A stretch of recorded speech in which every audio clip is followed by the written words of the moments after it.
Break के बाद एक मरतबा फिर से खुशामदीद। मुल्क के मुख्तलिफ हिस्सों में होने वाले ज़िमनी इंतखाबात, कौमी असम्बली के 8 हल्के हैं जबकि सूबाई असम्बली के 3 हल्के हैं जिन पर वोटों की गिनती का अमल इस वक्त जारी है और कुछ मुकाबले ऐसा लग रहा है कि बड़े क्लोज होंगे जब तक नतायज मुकम्मल नतायज हम तक पहुंचेंगे, और कुछ जगह पर अभी मार्जिन बड़ा वाजे होना शुरू हो गया है। लेकिन तहरीक इंसाफ भी कॉन्फिडेंट है, हुकूमत अभी कह रही है कि थोड़ा सा ज़रा आप इंतज़ार कर लें, ये चीज़ें जो है वो वाजे हो जाएंगी।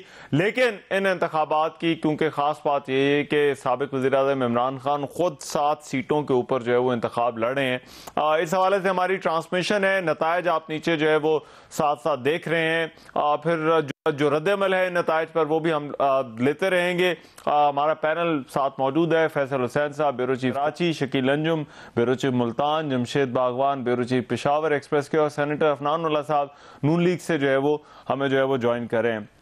मैं ज़रा गुफ्तगू को आगे बढ़ाते हैं। हम पहले बात कर रहे थे अफनान उल्लाह साहब, देखिए 17 जुलाई का जब इंतखाब था तो उस वक्त हुकूमत का ये कहना था, और ये मैंने आपसे ब्रेक पर जाने से पहले ही पूछा कि हुकूमत का ये कहना था कि अभी हुकूमत को इतना वक्त नहीं मिला, और ये वो लोग थे जहां पर मुनहरिफ अराकीन को ही टिकट देने पड़े, और इसकी कीमत थी, एक सियासी कीमत थी जो हमें इंतखाबात में नतायज की सूरत में चुकानी पड़ी।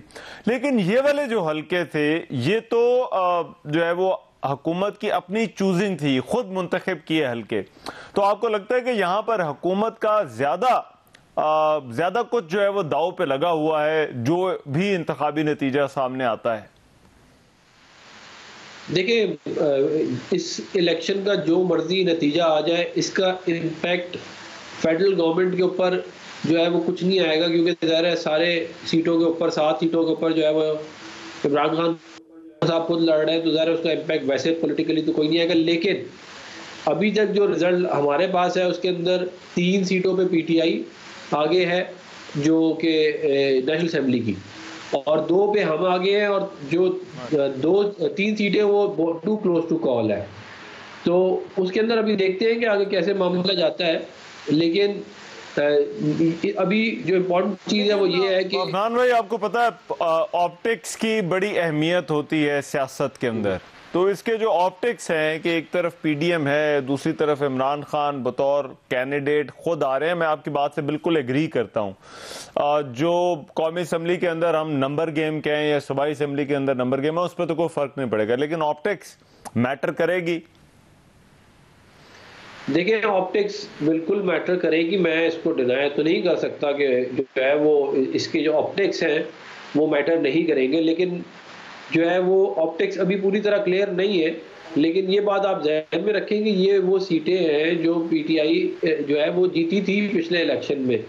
अगर उनके अंदर ये 11 में से 4 हारते हैं तो इसका मतलब ये है कि ये अगले इलेक्शन में 40% सीटें अपनी कम लेंगे। अगर आप इस इलेक्शन का रिफ्लेक्शन देखें जनरल इलेक्शन के, तो मिसाल के तौर पे जो कि हमें भी नजर आ रहा है कि तकरीबन 4% लोग हार जाएंगे। तो ये और फिर बाई इलेक्शन की साइंस और जनरल इलेक्शन की साइंस बहुत मुख्तलिफ होती है, ये भी ध्यान में रखिएगा। ये तमाम चीजें जरूर विल कम इन प्ले। और ये भी मैं आपको बता दूं कि देखिए 17 जुलाई और 16 अक्टूबर में सिर्फ 3 महीने का फर्क है। 3 महीने के अंदर हम इतना कुछ डिलीवर नहीं कर सकते थे कि हम कोई मेजर क्या कहते हैं आवाम की सोच पे शिफ्ट ला सके। और महंगाई, क्योंकि ये लोग जाते जाते इतने उल्टे काम करके गए थे, महंगाई का जो है वो जोर अभी भी इतना है, उसको तोड़ते तोड़ते हमें टाइम लगेगा, और ज़ाहिर उसका इम्पैक्ट पोल्स पे आ। ठीक है,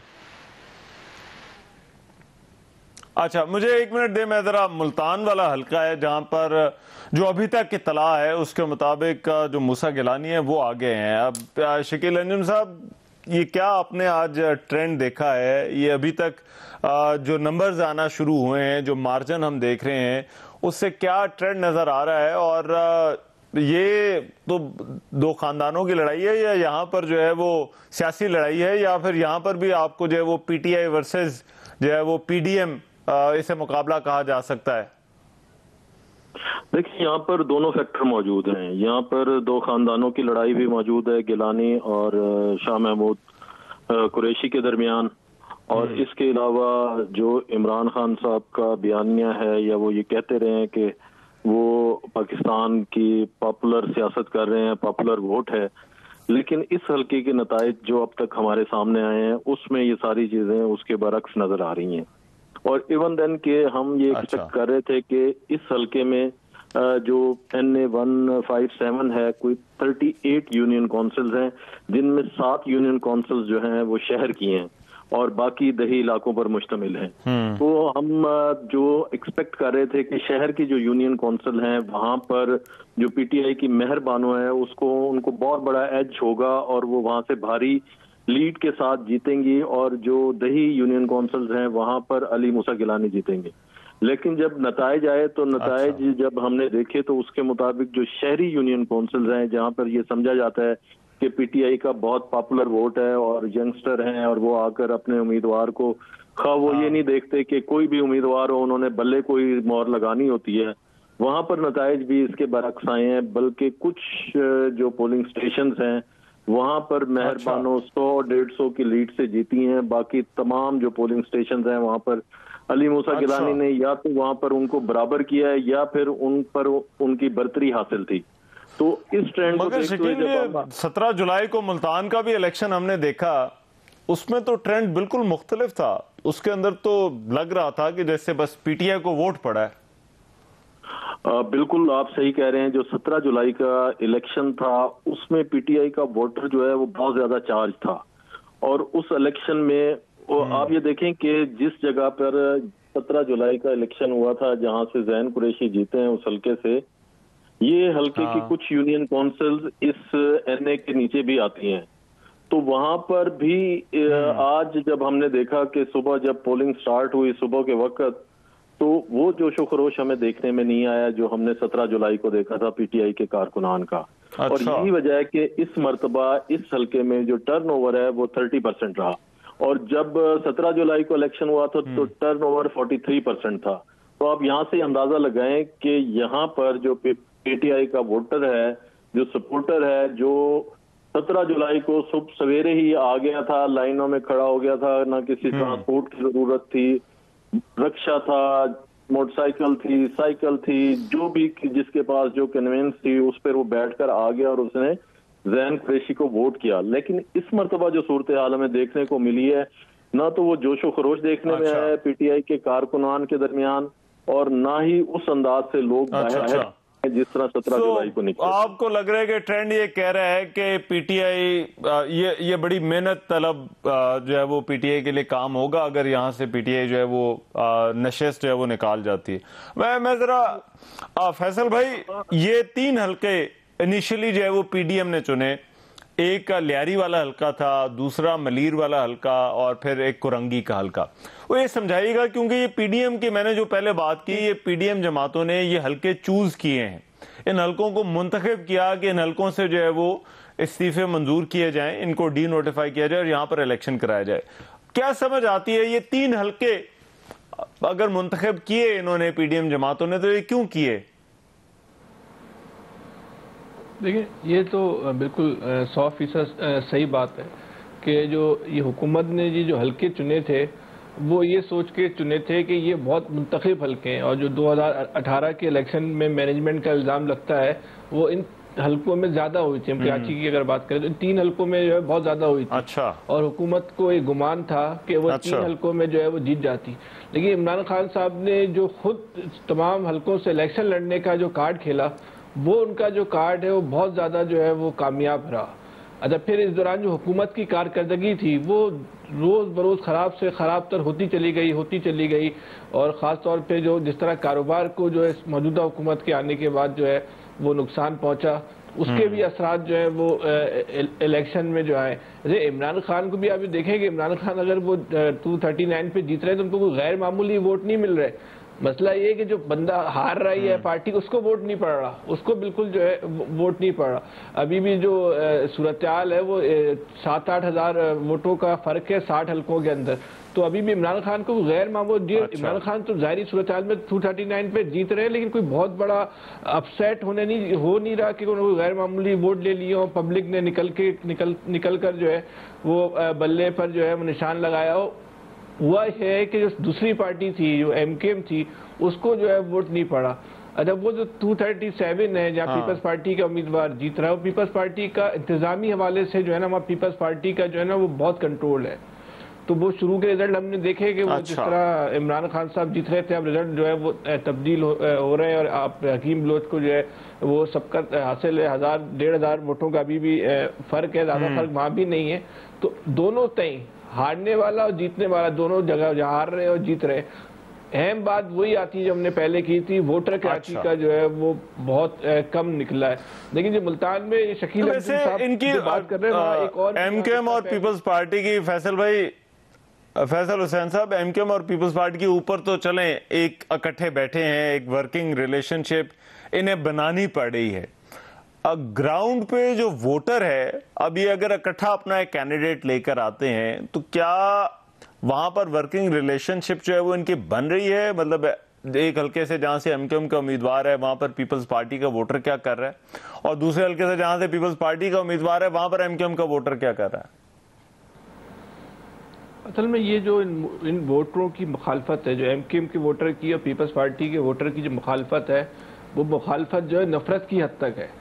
एमकेएम अगर मुकम्मल तौर पर अपने मजबूत तरीन हल्के से पीपल्स पार्टी के उम्मीदवार की अगर हिमायत भी कर दे, तो जो एमकेएम का वोटर है उसने पीपल्स पार्टी को वोट नहीं देना, और जो पीपल्स पार्टी का वोटर है उसने जो है वो एमकेएम को वोट नहीं देना। ये तो बिल्कुल एक जो है वो तयशुदा बिल्कुल फैक्टर है, इस पर तो कोई दो राय नहीं। दोनों वोटर जो है दूसरे को जो है वो कबूल करने को तैयार नहीं है।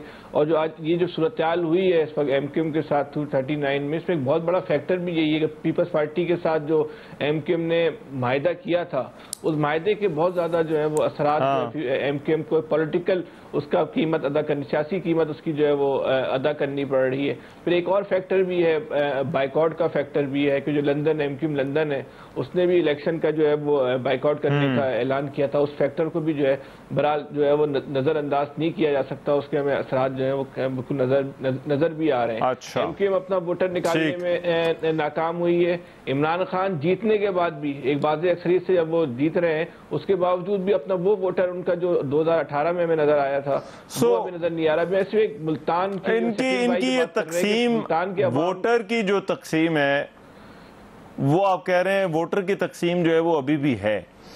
मैं जरा जमशेद भाई, मैं आपसे भी यही सवाल है, अब वहां पर खैबर पख्तूनख्वा में तो JUI भी है, ANP भी है, कहीं ना कहीं पर PMLN भी इन इलाकों के अंदर मौजूद है, तो ग्राउंड के ऊपर क्या इनकी कोई कोऑपरेशन है? अच्छा, जरा जमशेद भाई मैं आपके पास आता हूं। अली जैदी साहब, मैं 1 मिनट मुझे दीजिएगा। जमशेद भाई, अली जैदी साहब साबिक वफाकी वजीर मेरे साथ इस वक्त मौजूद है। अली भाई बहुत शुक्रिया। क्या देख रहे हैं इन दोनों सीटों के ऊपर हालात को, थोड़ा आप हमें अपडेट कीजिए। तो आपको क्या लग रहा है ये कुरंगी वाली और मलीर वाली सीट के ऊपर? देखें, कुरंगी में तो वाज़ेह बरतरी है और सुबह से हमें पता था कि बरतरी है, बल्कि सुबह से हमारे पास आपको पता है कि हमारा एक अपना इलेक्शन मॉनिटरिंग सेल है जो कि डिजिटाइज है, और जो हमारी वोटर पर्ची कटती है वो डिजिटली हमें पता चल जाता है कि जो हमारी वोटर पर्ची जैसी कटती है हमें पता चल जाता है कि हमारी किस पोलिंग बूथ से किसी किस्म। तो हमारे पास तकरीबन वहाँ 65,000 पर्चियां कटी हैं 239 में, और वो कोई 1000-1500 वोट का प्लस माइनस होता है, तो वो हम तो उसमें वी आर क्लियर। 239 में सुबह से रिगिंग हो रही है। सुबह से आपको पता है इलेक्शन कमीशन ने खुद ही लिख दिया, 3 नोटिस हैं इलेक्शन कमीशन के, आपको मैं जब मैंने ट्वीट भी किए हुए हैं, वो आप देख लीजिए। तीनों में उन्होंने लिखा है, एक उन्होंने लिखा है कि जी हमारे जो कराची के सदर MPA बिलाल गफार, उनके ऊपर जो एक कातिलाना हमला किया गया वो अभी अस्पताल में है, वो रिगिंग हो रही कर रहे थे यहाँ पे पीपल्स पार्टी के MPA सलीम बलोच साहब। उसके बाद वो he is got multiple fractures in the nose, और उनका सर भी फटा है, उनकी CT स्कैन वगैरह हो रही है। दूसरा उन्होंने खुद लिखा कि जी अनऑथराइज पर्सनल की एंट्री हुई है। एक प्रिसाइडिंग ऑफिसर ने भी कह दिया जी टीवी के ऊपर आके कि जी जब हम लंच के वक्त हमारे पास अंदर लोग घुसे थे और उन्होंने टप्पा शप्पा लगाया तीर के ऊपर बहुत सारे, तो ये वाला तो पूरा दिख गया। लेकिन हम तो समझते हैं हम ये भी जीते हुए हैं। अच्छा। और जीते हुए हैं रिजल्ट में भी। आप कह रहे हैं एक सीट पे आप बहुत कॉन्फिडेंट हैं, दूसरी सीट के ऊपर धांधली है, लेकिन अली जैदी साहब ये इतना धांधली मैं तो कह रहा हूँ इलेक्शन कमीशन खुद कह रहा है। अच्छा, चलो मुझे बताइए इतना कम टर्नआउट कराची में क्यों है? मतलब ये क्या जो टर्नआउट के हवाले से हम तक जो खबरें आ रही हैं वो कोई बहुत हौसला अफजा नहीं है, ये क्या वजह, आपको क्या वजह नजर? रिजल्ट तो नहीं है मेरे ख्याल में। NA 239 में तो डिसेंट टर्नआउट है। अच्छा। क्योंकि हम तो वहाँ 34,000 वोट हमसे लास्ट 2018 में पड़े थे। अच्छा। अब तो 13 जमातें एक तरफ है, इमरान खान साहब एक तरफ है, तहरीक इंसाफ का बयानिया, इमरान खान साहब का बयानिया, सारे पाकिस्तानी एक तरफ है, ये 13 जमातों के चोर एक तरफ है। तो वहाँ पे भी अगर आप कह रहे हैं कि टर्नआउट वहाँ पे है, और ये जो 237 है मलीर की सीट, ये तो इनकी सब समझे ना आबाई सीट है, और उसके बावजूद हम इधर इतना बड़ा डेंट मार के, और इंशाल्लाह हम जीत भी जाएंगे, तो ज्यादा 2000 वोटों का ही फर्क है। पर अभी बहुत सारे हल्के में से रिजल्ट आना है, तो लेट्स सी के रिजल्ट जब आता है फिर क्या होता है। खान साहब टर्नआउट डेफिनेटली वो नहीं है जो खान साहब बड़ा लेट आए हैं कराची इस कैंपेन के अंदर, इसकी क्या वजह थी? बड़ा आखिर में जाके उन्होंने हमें ये पता है कि पंजाब के अंदर खान साहब की जरूरत पहले भी ज्यादा थी, और 2 दफा जब मैंने 245 का जब इलेक्शन हुआ था उसमें तो हमने खुद ही मना कर दिया था आप आए ना, वो तो एक जलसा भी नहीं किया था, क्योंकि अभी अच्छा हमने वो पंजाब के अंदर इतने इश्यूज चल रहे थे, CM का इलेक्शन और दिस दैट व्हाट नॉट, तो हमने तो खुद ही कहा था कि आप वो संभालें, हम ये संभाल लेंगे। उसके बावजूद 13 को मिला के इतने वोट नहीं पड़े जितने। ठीक है राइट। अली जैद साहब बहुत शुक्रिया जी। हमें एक ब्रेकिंग न्यूज के लिए जरा वापस जाना है, न्यूज स्टूडियो आते हैं वापस और गुफ्तगू हमारी जारी रहेगी। Thank you Nabila. ये पहला नतीजा आ गया है, और ये 2018 में जब पाकिस्तान तहरीक इंसाफ ने ये नशिस्त निकाली थी तो जैन कुरैशी ने 77,371 वोट लिए थे, और मूसा गिलानी उस वक्त भी उम्मीदवार थे, और उस वक्त इनके वोट 70,830 थे। मगर उस वक्त एक खास बात यह थी कि नून लीग के भी उम्मीदवार थे अब्दुल गफार डोगर, जिन्होंने 62,000 के लगभग वोट लिए थे। तो अभी ये ऐसा भी लग रहा है कि PDM की ये जमातों को या इन कैंडिडेट्स को इन पार्टियों के इकट्ठे होने का भी कहीं ना कहीं फायदा हुआ है, खासतौर पर इस तरह के हलकों में। तो मैं अभी जमशेद बागवान साहब से मैंने पहले जो सवाल पूछा था, जमशेद भाई सवाल मैं फिर दोहरा देता हूं, ये JUI ANP PMLN इनकी वोटर्स के दरमियान अब जो कोऑर्डिनेशन है या कोई जो वो आपको नजर आती है, और दूसरा ये जो 3 हलके थे अली मोहम्मद वाले, तो समझ आता है कि उसमें मार्जिन जो है वो बड़ा क्लोज था। ये पेशावर वाला हलका और फिर मर्दान वाला जो चारसदा वाला हलका है, ये आपको क्या लगता है हुकूमत ने क्यों ये हलके चुने कि PDM जमातों ने कि यहां पर इलेक्शन में जाना चाहिए? बिल्कुल, अगर देखा जाए तो उनका ये फैसला कुछ गलत भी नहीं था। चारसदा बुनियादी तौर पर JUI और NP का गढ़ रहा है। पिछले साल PTI ने यहाँ से कोशिश की थी, लेकिन जो 2 पार्टियों के वोट हैं वो इधर काफ़ी ज़्यादा है, और यही ख्याल था कि अगर ये 2 पार्टियाँ इत्तेहाद कर लेंगी तो हराना मुश्किल है। मेरे ख्याल में जिस किसी ने भी इमरान खान को खुद लड़ने का मशवरा दिया था, कहते हैं मशहूर है कि ये मशवरा परवेज़ खटक ने दिया था, तो वो काफ़ी साइब था, और उसके अभी रिजल्ट अच्छे निकले हैं। क्योंकि जब इमरान खान के होते हुए इतनी मुजाहमत हो रही है, 470 में की लीड बहुत कम है, 4000 के करीब, और सखबाई मर्दान में तो और भी कम है। तो अगर कोई और PTI का उम्मीदवार होता तो शायद इतना मुजाहमत नहीं कर पाता और उनको जीतना बहुत मुश्किल होता। दूसरी बात यह है कि जिधर टर्न आउट ज़्यादा रहा है तो उधर काफ़ी इमरान खान के लिए मुकाबला सख्त है। जैसे मर्दान में 34% टर्न आउट रहा है, तो वहाँ पे इमरान खान का मार्जिन बहुत कम है। बनिस्बत 21% जो पेशावर में टर्न आउट रहा है, तो उसमें उनका मार्जिन काफ़ी ज़्यादा है। तो लगता यही है कि जो इत्तेहादी जमातें हैं पेशावर में, वो उस तरह नहीं निकली ANP के साथ जिस तरह उनको निकलना चाहिए था। और शायद चारसदा में भी यही हो कि जो JUI का वोटर है उसने दिल से अहमद वली खान को सपोर्ट नहीं किया हो। मैं आपको रहमान ये भी याद दिला दूँ कि मूसा गिलानी की तरह अहमद वली भी काफ़ी पुरएतमाद थे, और यही 2 शख्सियात थी जो जब भी इलेक्शन मुलतवी होता या ऐसी खबर आती तो ये सबसे पहले रिएक्शन देते, और दोनों मेरे ख्याल में अदालत भी गए थे जल्द अज जल्द इलेक्शन के लिए। तो अहमद वली खान को भी अपनी जीत का काफ़ी यकीन था। फिर उन्होंने कैंपेन भी बहुत अच्छी चलाई थी, जिसको बहुत लोगों ने सराहा था। वो घर उन्होंने मुहिम चलाई, कभी थांगे में बैठकर, कभी जीप चला के, बताइए अच्छा खासा उन्होंने एक इंतखाबी माहौल पैदा किया था। लेकिन वो जो मार्जिन है वो अभी कोई 4000 से बढ़ गया उनके और इमरान। लेकिन ये ट्रेडिशनली ये जमातें एक दूसरे के खिलाफ भी इलेक्शन लड़ती रही हैं, तो जमशेद आपको लगता है कि ये JUI और ANP, खासतौर पर मैं इन 2 जमातों का तो जिक्र करूंगा, तो ये मौलाना कासिम की जहां पर जो है वो सपोर्ट करने का मामला है, या एमएल वली की सपोर्ट JUI के सपोर्टर्स जो है वो कर रहे हैं या नहीं कर रहे, तो ये आपको होती हुई नजर आई है इन हलकों के अंदर? नहीं, उतनी नज़र नहीं आई जितना ये जो लीडरों में नज़र आ रही है। जिस तरह PDM के लीडर्स हैं उनमें बहुत अच्छे ताल्लुकात हैं इस वक्त, उस तरह उनके कारकुनों में नज़र नहीं आया। हमने देखा कि जो जैसे जो हमारे मुतवक्को गवर्नर है गुलाम अली, वो भी बिलोर के साथ थे, और जो GUI के मकामी कायदीन थे, लेकिन उनका कारकुन नज़र नहीं आया।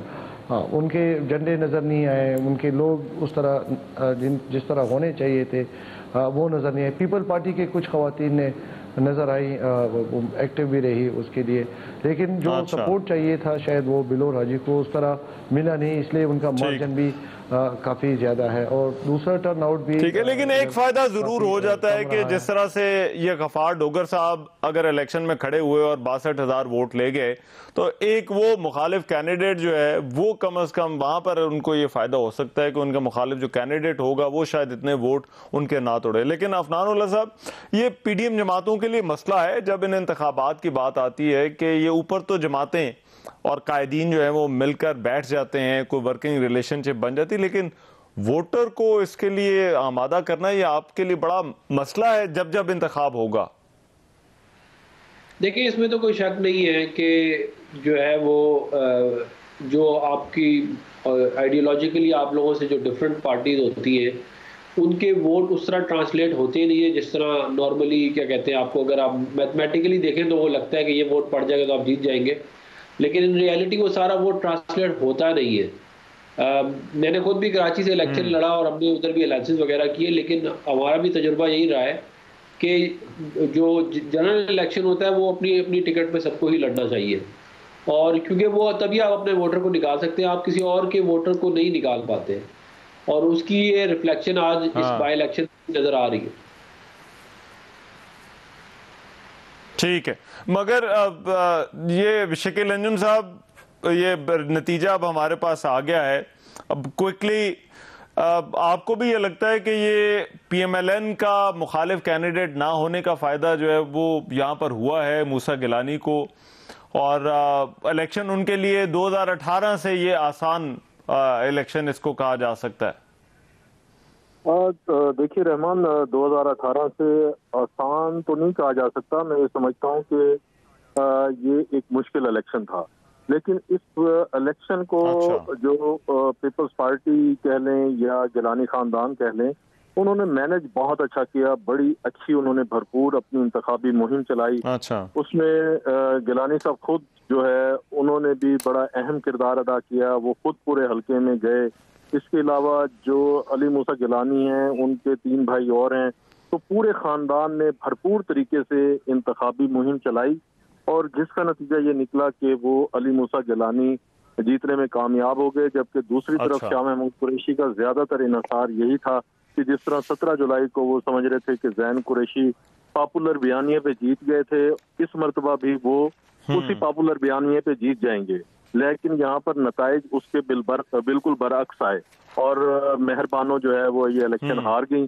कुछ एक फैक्टर ये भी था कि PMLN का कैंडिडेट ना होने की वजह से भी अली मूसा गिलानी को इस NA 157 पर एज हासिल था कि उनकी मुखालफत नहीं थी, क्योंकि पिछली दफा जब 3 उम्मीदवार थे, अब्दुल गफार डोगर, अली मूसा गिलानी और जैन कुरैशी, तो अब्दुल गफार डोगर ने भी 60,000 के करीब वोट लिए थे, तो सेकंड नंबर पर अली मूसा गिलानी आए थे, और जो PDM का ये जो इत्तेहाद बना था उसके मुताबिक जो टिकटों की तकसीम होनी थी वो यही तय हुआ था, जो सेकंड कैंडिडेट होगा उसको टिकट दी जाएगी।